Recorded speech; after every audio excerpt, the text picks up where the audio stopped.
Doctor विजय मोरे।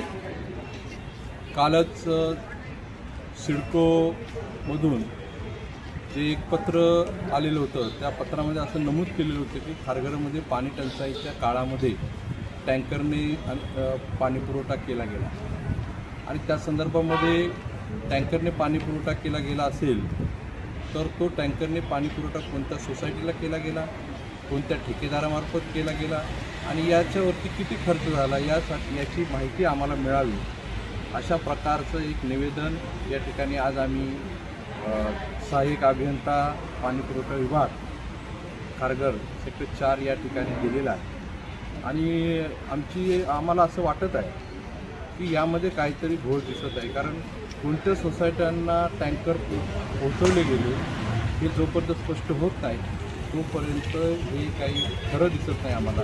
त्यामुळे आज हे पत्र आज आम्ही इथे दिलेलं आहे। ही माहिती आम्हाला जर एका 2-4 दिवसामध्ये मिळाली नाही तर या ठिकाणी सिडकोवरती धरणं आंदोलन रिपब्लिकन पार्टी ऑफ इंडियाच्या वतीने आम्ही या ठिकाणी आयोजित करणार आहोत। धन्यवाद।